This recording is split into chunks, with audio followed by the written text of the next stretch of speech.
Oke guys, ini saya mau breakdown ya setup sel tadi yang ini saya kasih. Seperti yang setiap hari kita bahas ya, apa yang harus kita cari di hari ini? Ini kan daily ya. Pertama daily dulu. Lihat, ini kan belum ada ya sebelumnya. Nah, kita harus yang pertama kan tentukan bias. Nah, coba teman-teman lihat. Ini daily rejection candle sebelumnya. Oke lah dari sini pertama. Nah, ini rejection candle sebelumnya. Artinya bias hari ini sebenarnya bias hari kemarin sebenarnya di hari Selasa harusnya bullish kan. Nah, di sini dia beneran naik, tapi dia ditutup setelah itu dia ditutup rejection seperti ini. Rejection nggak melebihin candle ini. Otomatis ini menjadi candle 2 juga kan. Yang pertama kan ini candle 2. Baru ini menjadi candle 2. Artinya di hari ini kita carinya bearish. Bertepatan dengan harga udah berada di area fair value gap daily. Oke, dia ngerespon nih. Dia pertama ini menjadi candle 2, dia naik, tapi dia ngerespon ke area fair value gap daily ini. Rejection di sini otomatis di hari ini karena respon ini kita carinya bearish gitu. Kita respect respect dulu fair value gap ini dan rejection candle 2 di daily ini. Jadi kita respect dulu sell di sini. Oke. Nah, syarat yang kedua ini syarat yang pertama ya. Ya kalau teman-teman bisa buat checklistnya ya buat checklistnya. Lihat pertama daily bias. Lalu sebenarnya di H1 memang belum ada pembentukan C2 yang valid. Coba teman-teman lihat di sini. Nah, ini kan C2-nya. Nah, otomatis di sini kita tandain sebagai C2. Tapi syaratnya C2 harus ada apa? CSD di H1 ya kan. Nah, di kemarin kan di hari Selasa kan gagal buat CSD ya kan. Artinya sebenarnya agak berisiko kita sell di sini ya kan. Bisa jadi ini rejection malah jadi terbang gitu. Tapi saya coba lihat di M30 ya, sebenarnya ini agak berisiko ya. Kita kita kalau mau teman-teman bakukan aja setupnya daily H1 M5. Jangan kayak M30. Cuman saya pun nih kadang-kadang aja lihat M30. Nah, di M30 udah ada CSD di sini. Kalau ada H1 lebih bagus, tapi kalau teman-teman lihat di M30 lebih bukan lebih sih, agak beresiko tapi boleh dicoba. Ini saya pun tadi agak beresiko ya dan ini sejalan dengan news CPI tadi. Memang mix data tapi ada lebih ke USD-nya lebih ke strong. Saya lihat makanya saya ambil di sini ya, sell di sini. Nah, coba kita langsung ke M5-nya. Tadi daily daily H1 M30 udah oke ya. Nah, di sini saya ada lihat pembentukan PO3 ya. Di sini kan akumulasi, terlihat akumulasi, dia lalu ke atas membentuk manipulasi. Manipulasinya terkonfirmasi di sini. Ya kan, kalau teman-teman lihat video saya, pola-pola AMD, akumulasi, manipulasi, distribusi, ya teman-teman bisa bisa bisa inilah bisa tahu eh, struktur AMD yang ini. Oke, itu yang pertama, yang kedua, yang ketiga ya. Ya udah, simple aja. Ini di jam 8.30 kan, jam entry kita di 8.30. Ya udah, saya pokoknya fix cari entry di 8.30 ada struktur langsung digas. Makanya tadi sebenarnya kan pengennya cari di sini ya. Kalau teman-teman lihat yang tadi, saya buat zona di sini. Tapi ya ini kan fair value gap M5, jadi nggak ada salahnya dicoba gitu.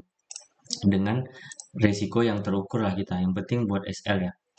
Ya SL-nya sekitar 150 pips, TP-nya sekitar 320 pips. Saya sarankan itu 1 banding 1 karena kalau nggak 1 banding 1 memang agak gimana ya. Nanti kalau misalnya kita kena TP 50 pips, 70 pips, TP 70 pips, tiba-tiba kena SL kayak gini 140 pips. Jadi sayang gitu. Udah pernah lah, udah paham lah ya kan. Yang penting itu aja dijaga. 1 banding 1 RR-nya. Oke, jadi itu ya alasan saya entry tadi. Nah, ini ada pola AMD, akumulasi, manipulasi. Ya, intinya di sesi New York itu apa yang harus dicari gitu. Yang harus dicari itu titik manipulasi gitu. Titik manipulasi yang sejalan dengan bias. Misalnya bias kita hari ini bearish, cari manipulasinya. Nah, ini manipulasi bearishnya. Sini kan belum ada, ini kan high terakhir, high terakhir, high terakhir. Nggak ada yang dimanipulasi, ini jadi high terakhir, lalu high terakhir itu dimanipulasi, manipulasinya terkonfirmasi, lalu udah kita bisa cari sell gitu. Itu aja.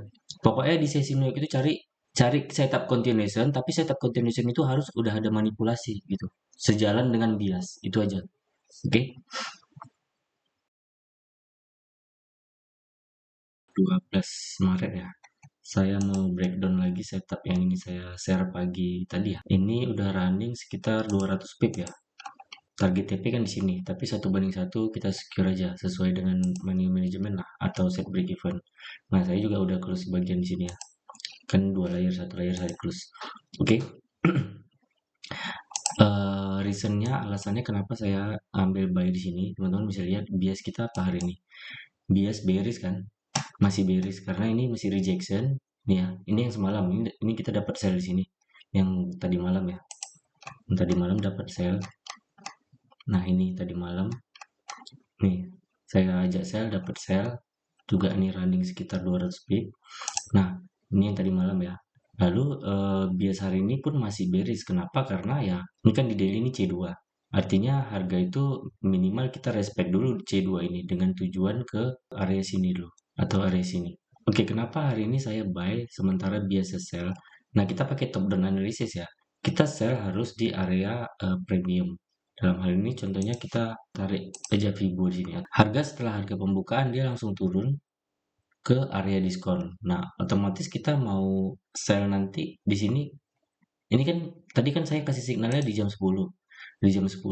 Nah, kita nggak mengharapkan dia turun-turun terus ya kan. Dari pembukaan daily dia turun-turun terus. Nah, kita harapkan dia eh, masuk dulu ke area premium, baru dia membuat konfirmasi ke bawah untuk kita cari entry sell.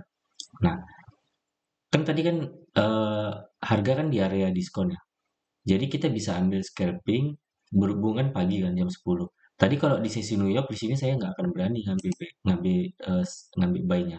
Karena di sesi New York kan kita udah harusnya siap-siap untuk ekspansi kan, ekspansi ke bawah. Nah, keberhubungan ini di sesi Asia, nah saya harapkan dia naik dulu ke area premium lalu buat konfirmasi nanti di sesi New York baru dia turun. Seperti itu. Jelas ya. Nah, ketika harga dibuka dia langsung mengambil previous daily low hari sebelumnya. Sini seperti ini. Nah, ya udah, teman-teman bisa lihat ini aja. Tinggal cari setup aja. Previous daily low di H4 juga. Di sini terlihat konsolidasi, di H4 konsolidasi. Nah, dia ngambil low H4 ini ditutup dengan rejection seperti ini. Ya kan? Ngambil H4 ditutup dengan rejection. Kalau kita entry di sini, entah di sini, entah di sini, mungkin dapat banyak, dapat profit banyak. Tapi apa konfirmasinya kita bisa entry di sini kan nggak ada. Nah, kita hanya bisa entry di next candle. Seperti yang saya bilang berkali-kali ya, kita nggak perlu entry di candle rejection atau candle reversal candle. Kita hanya entry kelanjutan, continuation di next candle. Seperti itu. Oke, setelah setelah saya lihat seperti ini, tinggal pindah aja di time frame M15 atau lebih kecil. Nah, nah di sini yang pertama di sini saya tandai portfolio gap M15. Nah, harga masuk di sini. Nah, sebenarnya di sini belum ada konfirmasi untuk buy, ya kan? Konfirmasinya itu di sini. Di sini. CSD M15 ini. Nah, buat sekali lagi dia portfolio gap. Harga masuk ke area portfolio gap langsung lalu naik lagi. Seperti itu. Nah, di M5 juga ini ada pola AMD. Teman-teman bisa lihat akumulasi, akumulasi, manipulasi, distribusi. Seperti ini ya. Akumulasi, manipulasi, distribusi. Nah, bisa entry di sini, harapannya ke area terdekat di sini. Ini sama yang kayak malam ya, pola-pola AMD. Jadi seperti itu ya, simple aja. Kalaupun teman-teman masuk di sini di time frame M15 yang ini, close candle, close candle M15, close candle M15, lalu buy di sini di area fair value gap, sama juga kan sama yang ini. Ya ini memang entry modelnya seperti itu gitu. Setelah buat CSD ada fair value gap, ya udah langsung eksekusi aja ini. CSD di sini fair value gap langsung eksekusi. Nah, di sini juga buat pola yang sama. Seperti itu. Oke, jadi seperti itu aja kenapa tadi saya buy di situ ya. Sampai jumpa di next video.